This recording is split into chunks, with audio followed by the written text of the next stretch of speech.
অন্ধজনের কিবা রাত্রি, কিবা আবার দিন, সুন্দর এই পৃথিবী রইল তার অচিন। পৃথিবী দেখা তার অচিন হলেও সকল প্রতিবন্ধকতাকে পেছনে ফেলে আলোকিত হওয়ার জন্য যুদ্ধে নেমে জয়ী হয়েছেন ঐতি রায়, বয়স 17।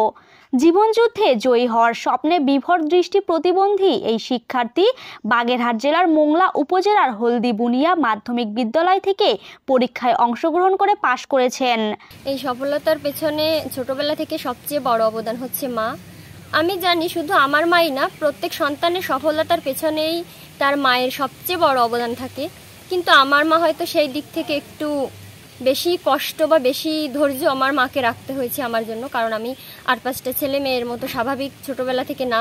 আমি খুবই কম দেখি চোখে, মানে বাইরে চলাফেরা করতে গেলে সবসময় আমার সাথে কেউ থাকা লাগে, রাস্তাঘাটে বা যেখানেই হোক।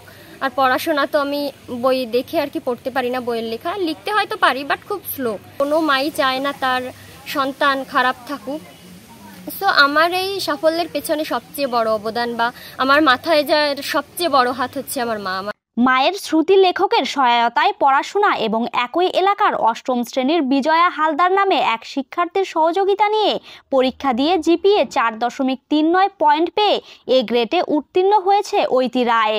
সরেজমিনে গিয়ে মোংলা উপজেলার চিলা ইউনিয়নের হলদিবুনিয়া গ্রামের বালুর মোড় এলাকায় তার বাড়িতে কথা হয় ঐতির বাবা অনুপম রায়ের সাথে। আবেগ আপ্লুত হয়ে বলেন, জন্ম থেকে দৃষ্টিহীন তার মেয়ে এত ভালো ফলাফল করবে ভাবতেও পারিনি। ছোটবেলা থেকে তার মেয়ের পড়াশোনার ব্যাপারে খুবই আগ্রহ ছিল।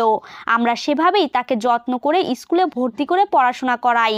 একমাত্র মেয়েকে তার মা শঙ্করী রায় প্রথমে শ্রুতি লেখনের মাধ্যমে বাড়িতে পড়াশোনা শেখায়। এভাবে করে এসএসসি পরীক্ষায় অংশ নেয় ঐতি রায়। মেয়ের সফলতার জন্য খুবই আনন্দিত। সমাজে মেয়েটি বোঝা না হোক, সরকারি চাকরি করে তার নিজের পায়ে যেন দাঁড়াতে পারে।